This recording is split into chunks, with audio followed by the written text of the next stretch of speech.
I'm Zack, America's #1 practical nutrition coach. And here today, I'm going to talk to you about why fat gain isn't the worst thing facing you if you have a diet that's out of whack.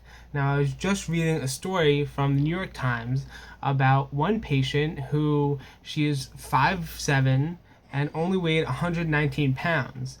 But her cholesterol was so high that she was actually getting little bumps or cysts on her forearms because the cholesterol, there was so much cholesterol in her blood that it was just forming these little bumps and cysts on her skin. That's when you know you have a lot of cholesterol.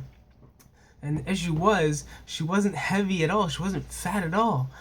And so the scientists were very, very confused about what was going on. They asked all the top doctors, the top researchers, and what it came down to is that typically people store fat when they overeat too much in fat cells, right?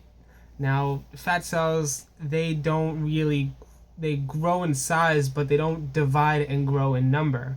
Typically, the amount of fat cells you have once you pass 21 is the number of fat cells you're going to stick with the rest of your life. Now, what happens is that they can expand and store more. But once they expand too much, they start releasing inflammatory chemicals to stop you from just stuffing more fat and calories inside the cells.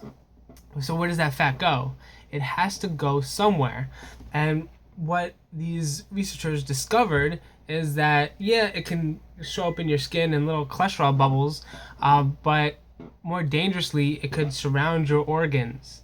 So you can get non-alcoholic fatty liver disease, which is one of the up-and-coming silent killers. There's the heart disease, that when too much fat surrounds your heart and just clogs your arteries and all of that stuff, that's our silent killer. It increases inflammation and causes certain cancers to become more prevalent, different things like that. A whole bunch of other issues occurs where you get this fatty buildup. Even in the brain, you have amyloid plaques for Alzheimer's, and there are links to it with fatty diets and other lifestyle factors. So, I mean, a lot of more research needs to be done to get any solid conclusions, but the arrow tends to point in the direction that overeating and having a diet that centers on very rich foods will lead to these diseases and make them a lot more likely to pop up in your life unless you change the way you eat and get your nutrition locked in.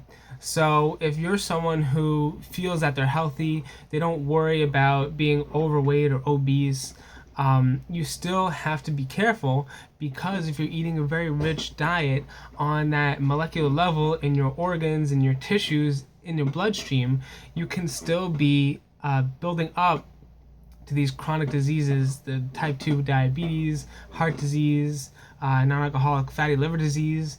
That's a mouthful, and certain types of cancers related to diet. So definitely you can start by checking down in the description box.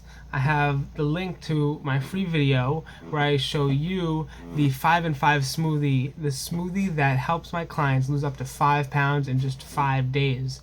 So go do yourself a favor, check that out to increase your nutrition, never have to worry about chronic disease, and have more energy in your life.